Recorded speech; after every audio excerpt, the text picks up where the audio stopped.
Our next guest, Chancey Fleet, is an accessibility advocate and adaptive technology instructor. She coordinates technology education programs at the New York Public Library's Andrew High School Braille and Talking Book Library. Please welcome Chancey Fleet.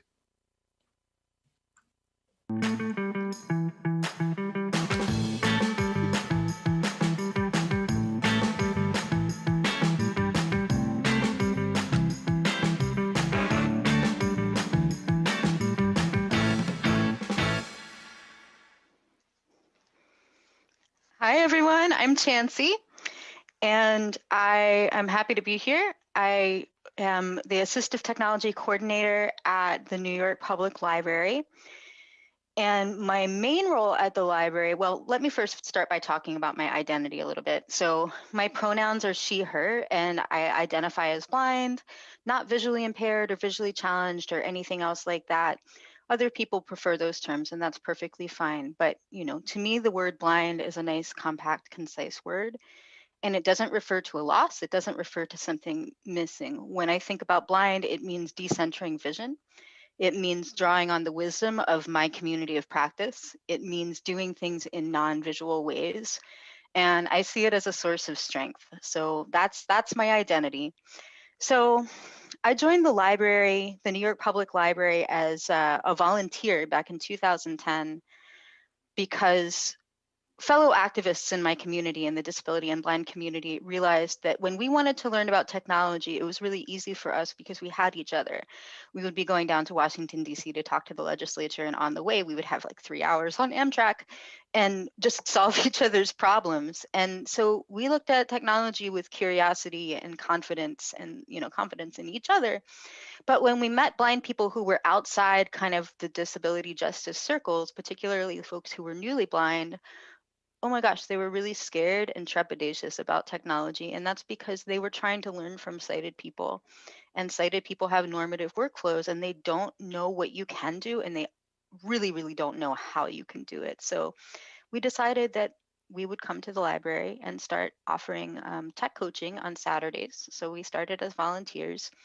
And the practice became really popular, and I was hired in 2014 to be the tech coordinator. So that's my core mission at the library. I am there to empower people by connecting them to their community of practice and help them explore their technology goals and bring a sense of excitement and discovery to what for some people can be a little bit of a traumatic transition or a confusing time. So I still do that work. And in the course of doing that work, I get lots of random calls. Some of them are about technology, some of them aren't. I like to joke that we're kind of blindness 411. If you're blind in New York and you've called all the other agencies and nobody knows the answer, you call the tech department at the library, and whether it's tech or not, somebody knows something. So most calls, I can provide an answer.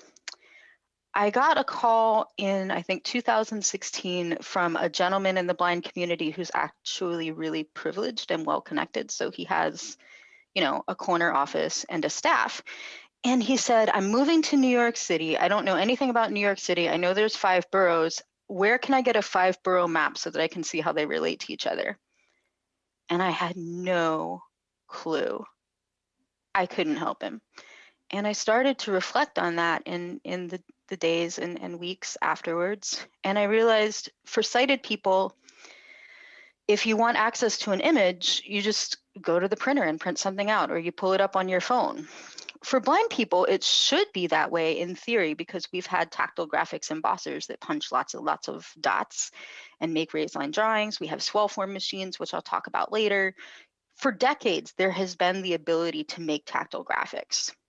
But those graphics are usually produced by cited transcribers, and they're usually in an educational context. They usually have something to do with a test. And we are not the drivers of what we want to know. So there's not that thing where we say, oh gosh, I'd like to take a look at this, and then we just do so. And I started to think about why that is. And it's because we don't have access to the equipment ourselves. And so I started writing a grant. And in 2017, we started the Dimensions Lab. It was a very small lab in the beginning. We had one 3D printer that I got with a small internal innovation grant. We got a donation from the State Commission for the Blind of a Braille embosser. And that was pretty much it. That was the beginning of the Dimensions Lab.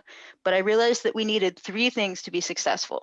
We needed to have the equipment, but we also needed to have skill building workshops so that people could figure out what tactile design is and does. And I'll be showing y'all some examples of that.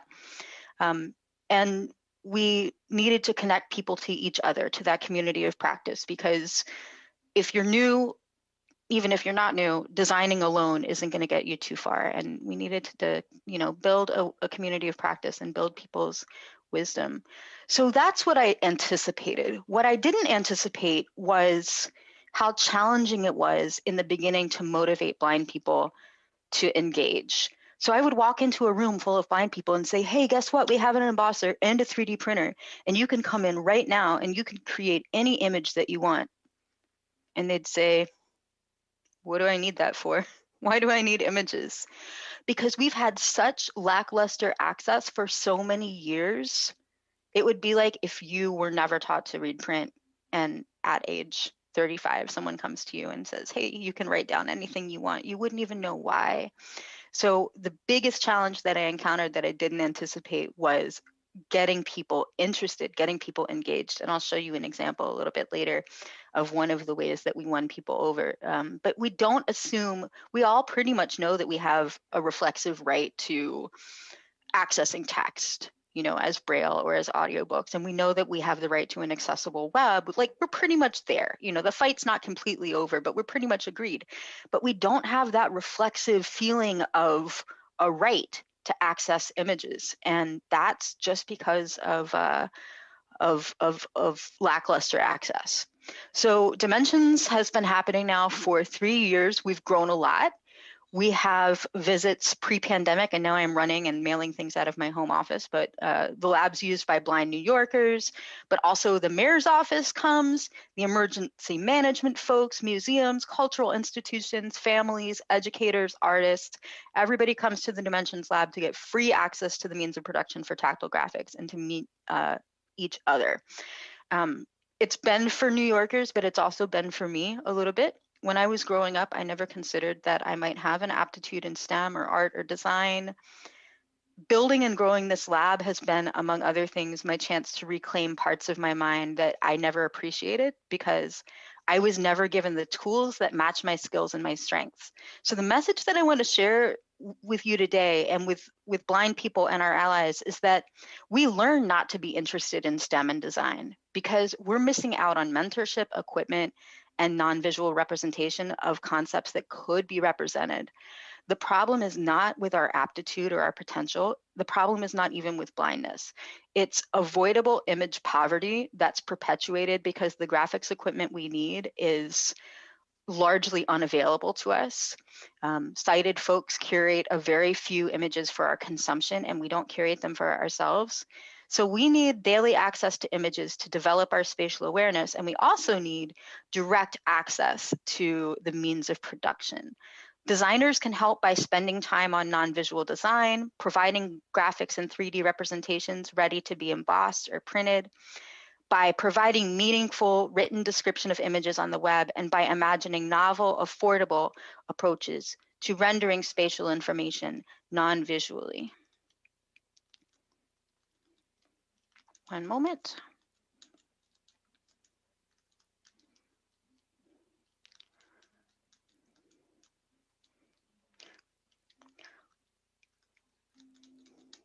Do you know what? I can't focus on the slide advancer, so if I'll just say advance, and we'll just call that good. All right, next slide.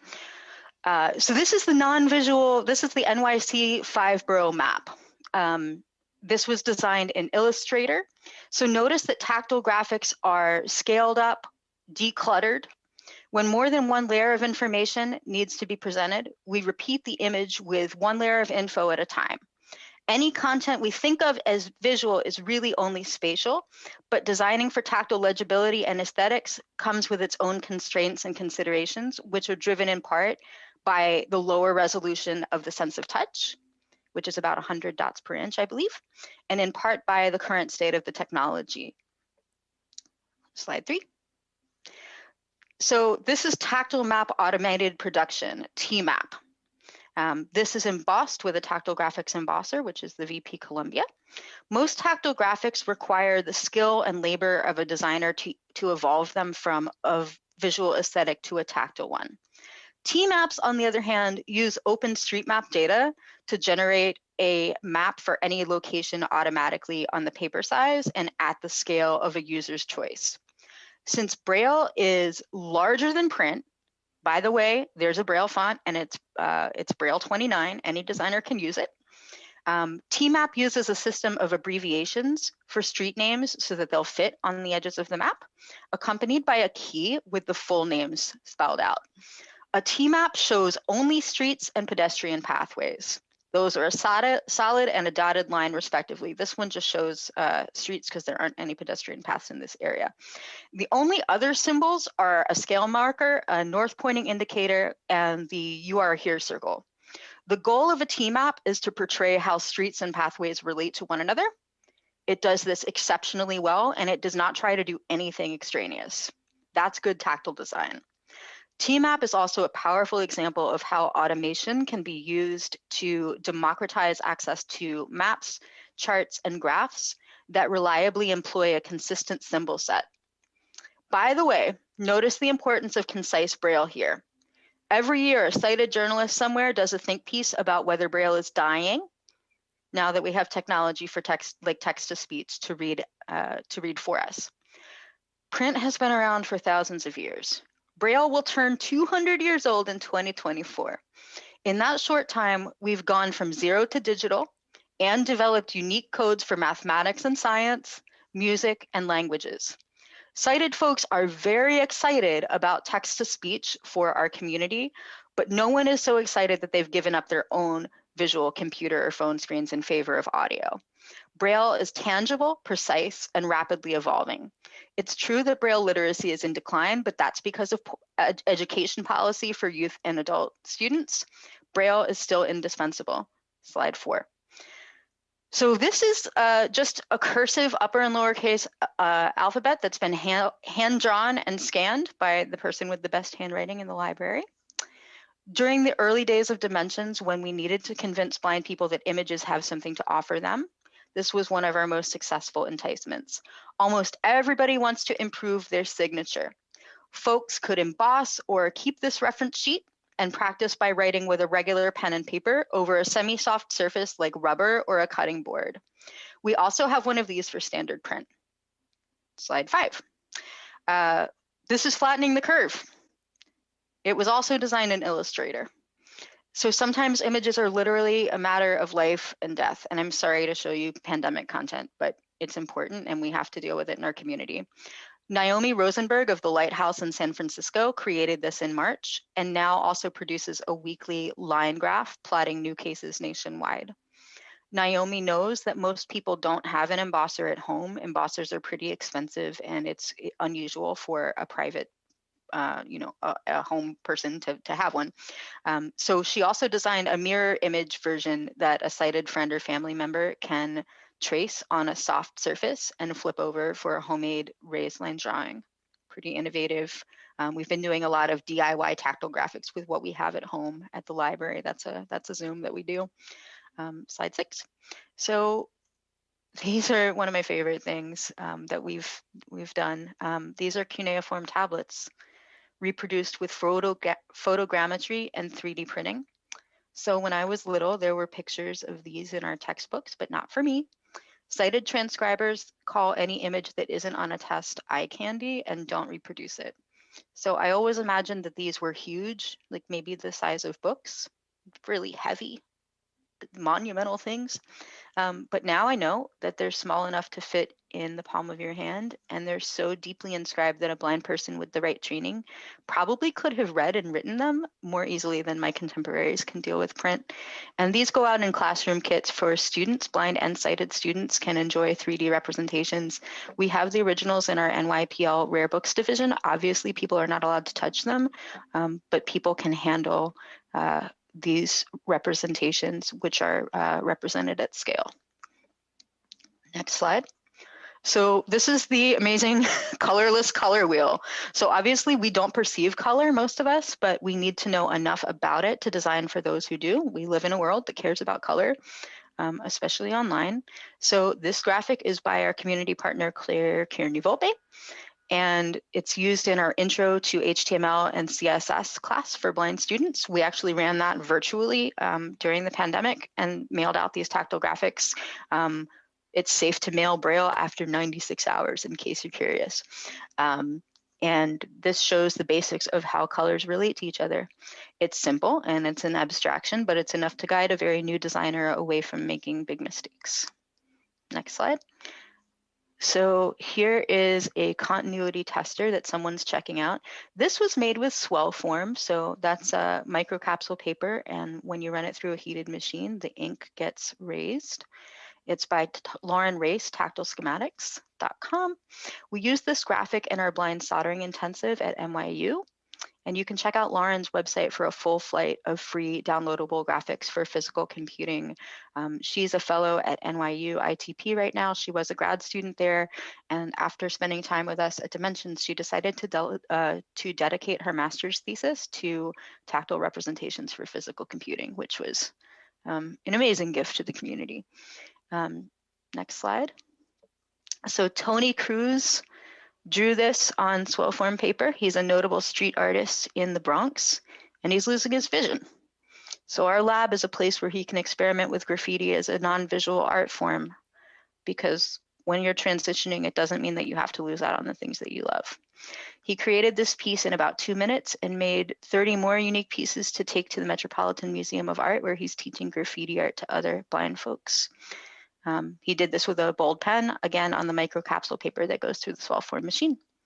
Speaking of graffiti, but no relation, slide 10. This is a dynamic tactile display. It's the first digital graphics display for tactile on the market. It's pretty expensive, and it's very low resolution, only 40 by 60 pins, individually addressable with 4 possible heights. So it's still a preview of what it may mean for blind people when digital displays start allowing us to access and create graphics in real time. So for example, I use OpenSCAD to make 3D designs with code because the graphical interfaces are not accessible. Until now, I've had to print out the first few layers of an object to detect any critical errors or work with an interpreter who may or may not understand what I'm asking. But with the graffiti, I can pan and zoom to explore the on-screen rendering of an object from any side.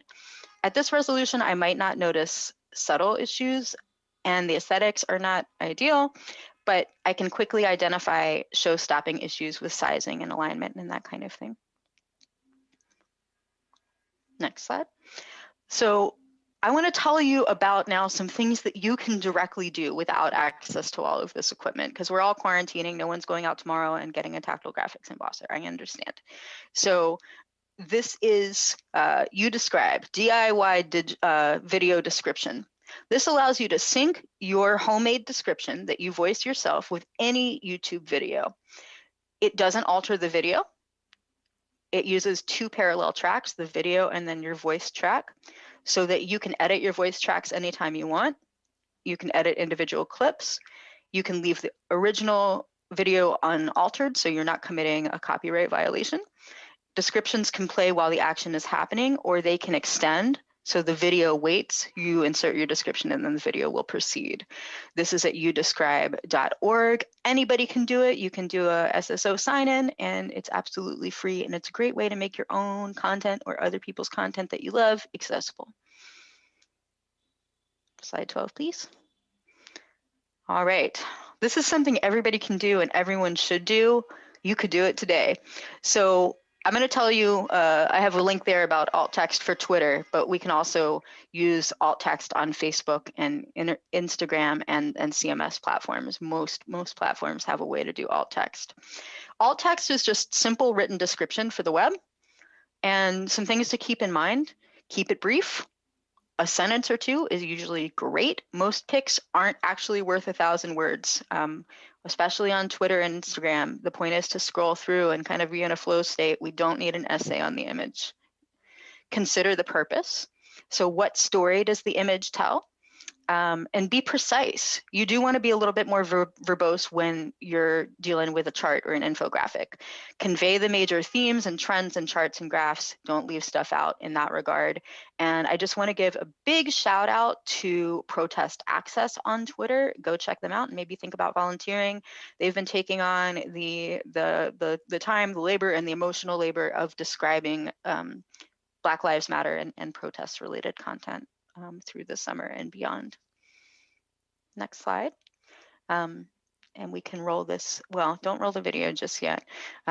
Folks tend to think that AI can now do a pretty decent job of describing images, but AI has a lot of limitations. You know, it's going to get better every year, but for right now, it can sometimes describe images well enough to be useful. So it's great to help somebody figure out what's in their own photo roll where the content is expected. But when an image has emotional valence, contains complex data, or tells a story, AI really isn't all that much help. And sometimes the AI gets it very, very wrong.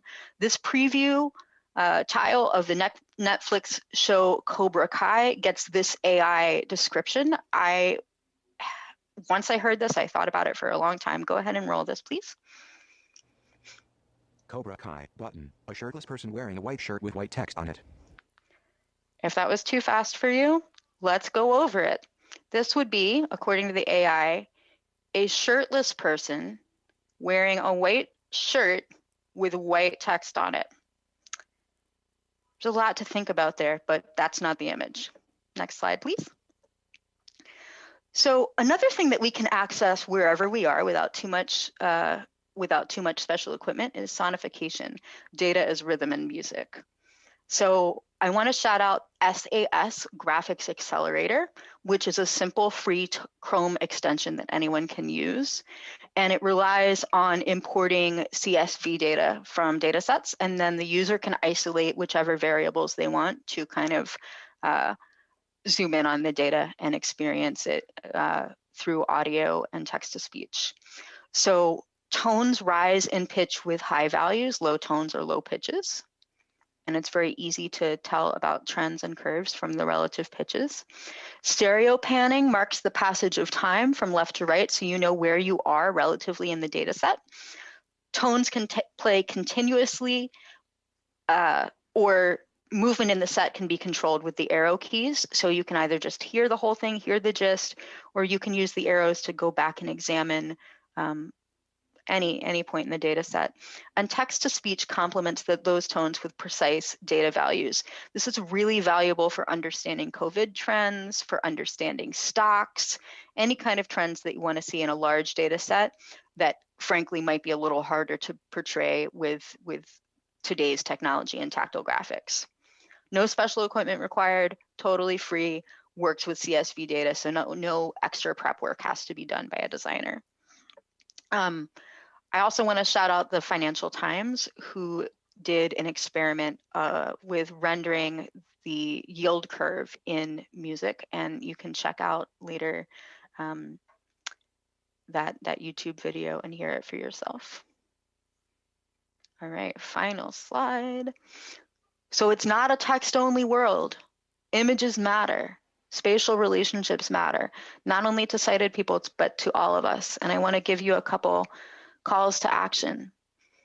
I need you to lend your design skills and expertise to beautiful, legible, tactile designs or audio-enriched designs. And I need you to help blind people who are up and coming in the tech and design industries to feel welcome and understand concepts in design. I need everybody to alt text and describe your own work and the work that you love that belongs to other people. And we all need to imagine novel, affordable ways to convey images and data through touch and sound, because the state of the art right now is pretty expensive, pretty sparse, and available only to a few.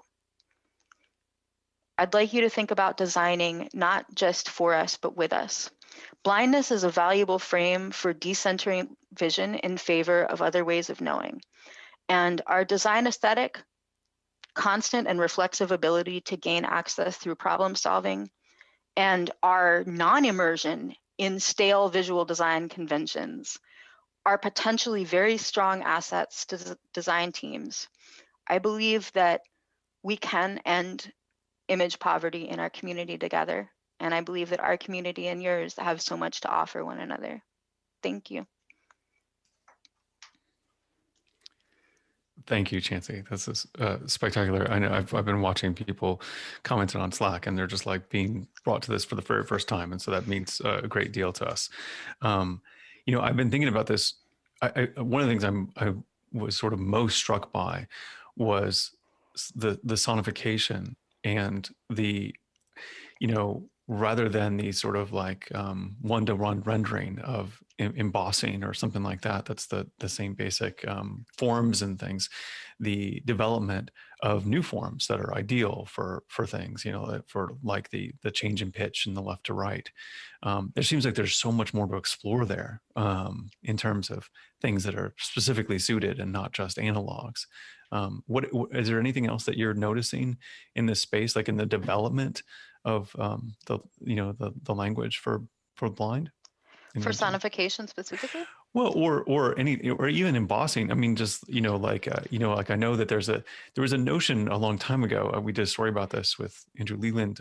About kind of this idea of a universal design that was meant for sighted people and for blind people that didn't work as well. And so I wonder if there's more things that are decoupled from the way that we process images and text that is it's fun to explore.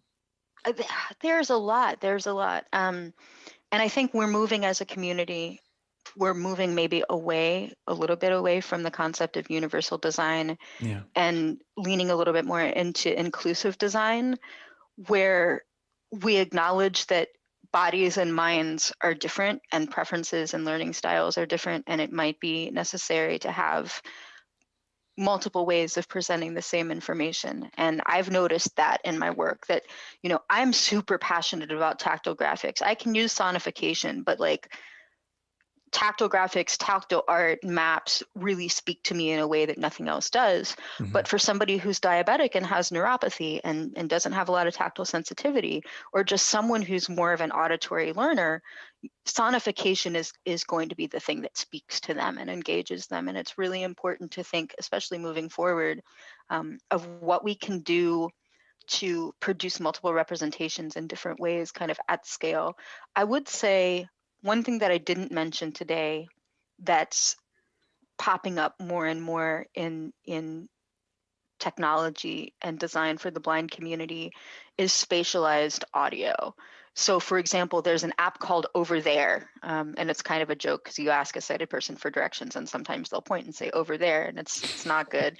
But this app Over There actually does tell you, because you can spin your phone as though the tip of it were a pointer, and it will call out a point of interest. But that's not all. When you're almost pointing at the point of interest, you'll hear a little bit of radio static and the point of interest. And when you're dead on pointing at it, the static will go away, like you're tuning into a clear radio station.